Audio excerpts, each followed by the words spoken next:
Hello बच्चों, कैसे हो। आज हम अपना लेक्चर 2 शुरू करते हैं अकाउंट्स का, जिसमें मैं आपको एक नया चैप्टर करवाऊंगा, journal.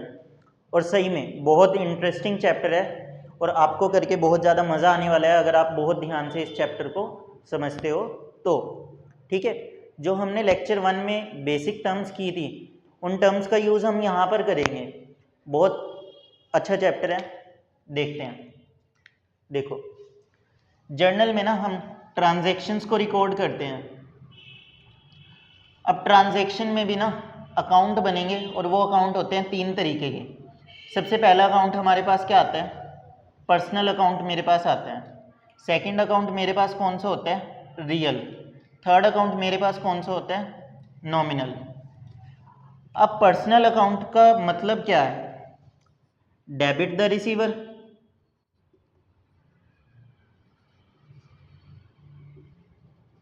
And credit the giver. Next है रियल। रियल के अकॉर्डिंग वो कहता है debit what comes in and credit what goes out.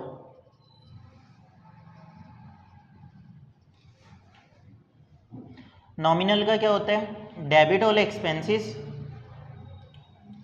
Credit all income. ठीक है, ये हमारे 3 तरीके के अकाउंट्स हैं।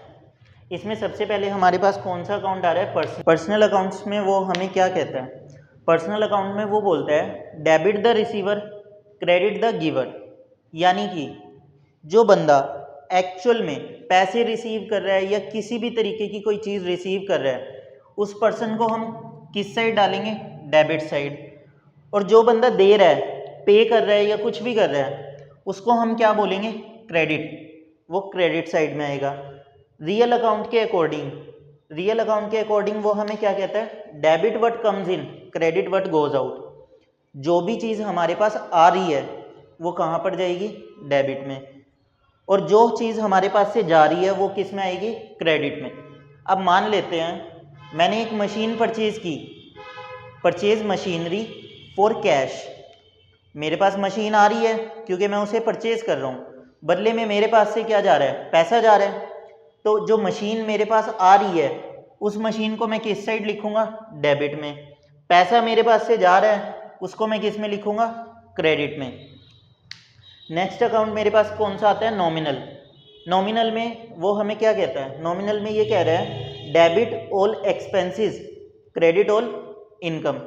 यानी कि मेरे जितने भी खर्चे हैं वो सारे क्या होंगे, डेबिट, और जितनी भी मेरी इनकम है वो सारी क्या हो जाएंगी, क्रेडिट। फॉर एग्जांपल, मैंने अपनी कंपनी के लिए बिल्डिंग ली हुई थी, मैंने बिल्डिंग ली हुई थी रेंट पर।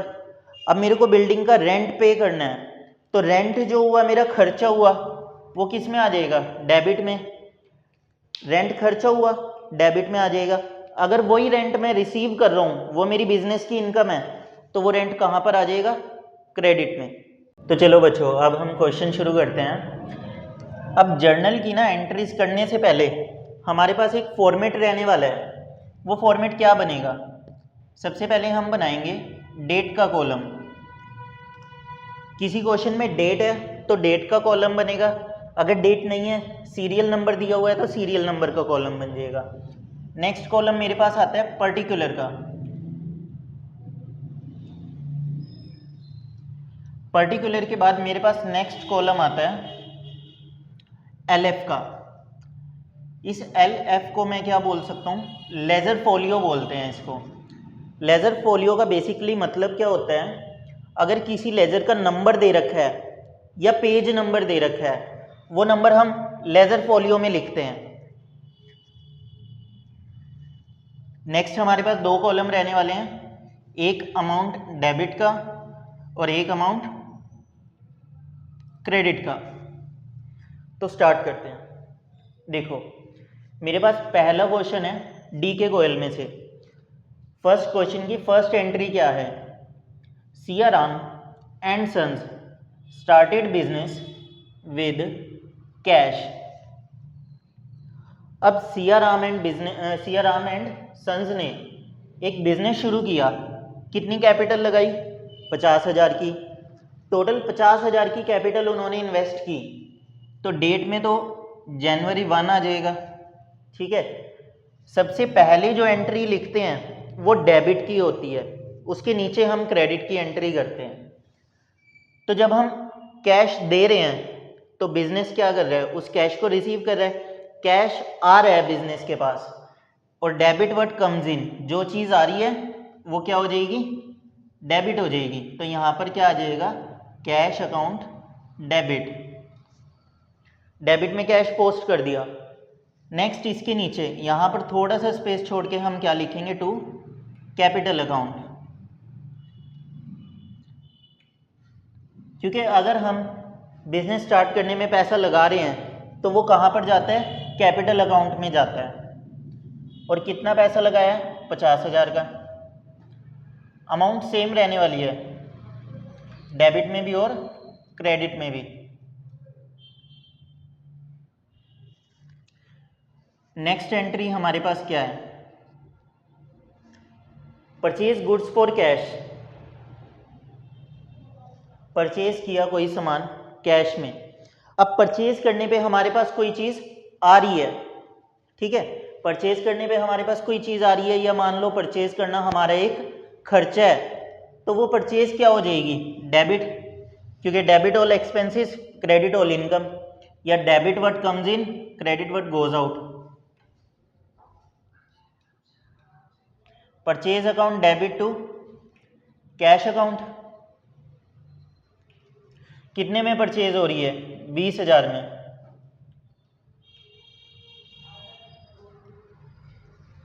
नेक्स्ट एंट्री मेरे पास क्या है, परचेज गुड्स फ्रॉम सुभाष।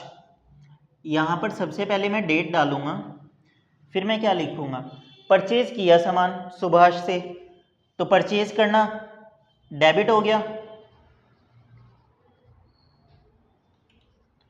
अब पहले हम कैश में परचेज कर रहे थे, अब उसने कैश की जगह ना किसी पर्सन का नाम दे दिया।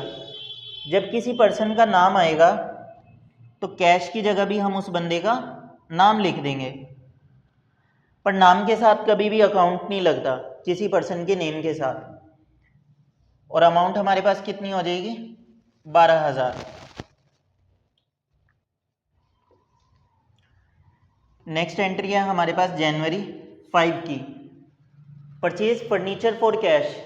हमने फर्नीचर परचेज किया कैश में। देखो, अब हमने जो चीज़ परचेज की उसका हमें नाम दिया हुआ है फर्नीचर, तो मेरे पास यहाँ पर क्या आ जाएगा, furniture account debit to cash. क्योंकि कैश में परचेज है, कितने की परचेज है, 6,000 की। ठीक है, पहले एंट्रीज में हमें परचेज गुड्स दिया था। गुड्स का मतलब क्या होता है, सामान। अब उस सामान का नाम ही नहीं दिया तो मैं नाम क्या लिखूंगा, परचेज ही लिखूंगा। इसमें तो मेरे को नाम दिया हुआ है ना कि मैंने फर्नीचर परचेज किया, तो इस वजह से मैंने एंट्री क्या बना दी, फर्नीचर टू कैश। अब पेड कैश टू सुभाष। अब इस एंट्री में क्या आ गया, एक पर्सन का नाम आ गया। तो ये कौन सा अकाउंट हो गया हमारा, पर्सनल। पर्सनल का जो रूल है वो मुझे क्या कहता है, पर्सनल का रूल कहता है debit the receiver credit the giver. तो अब अगर हम पैसा दे रहे हैं तो रिसीव कौन कर रहा है, सुभाष। तो सुभाष द रिसीवर, सुभाष आ गया डेबिट में और कैश आ गया क्रेडिट में। कितना अमाउंट आएगा, 8,000 का।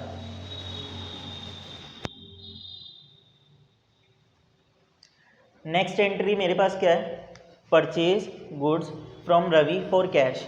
अब इस एंट्री में मेरे पास नाम भी आ गया और कैश भी आ गया। तो मैं एंट्री किससे करूँगा, डायरेक्टली एंट्री मैं करूँगा परचेज टू कैश। रवि नहीं लिखूँगा, क्यों, रवि और कैश में से मैंने तो कैश में परचेज की है ना। अगर मैं रवि लिख दूंगा वो मेरा पर्सनल अकाउंट में आ जाएगा, जबकि मैं कोई चीज़ परचेज कर रहा हूँ। परचेज कभी भी पर्सनल अकाउंट में नहीं आती। तो इसकी एंट्री मेरे पास क्या बन जाएगी, purchase account debit to cash account. कितना अमाउंट दिया है, 7500, 7500। नेक्स्ट मेरे पास क्या है, परचेज गुड्स फ्रॉम रवि। अब इस केस में मेरे को कैश नहीं दिया ना, तो मैं एंट्री जो बनाऊंगा वो क्या बनाऊंगा, purchase account debit to Ravi. Ravi के साथ अकाउंट नहीं लगेगा। कितने की, 5,000 की। Next, bought machinery for cash. Bought का मतलब परचेज, हमने मशीनरी खरीदी कैश में, तो मेरे पास इसकी एंट्री क्या बनेगी, मशीनरी टू कैश।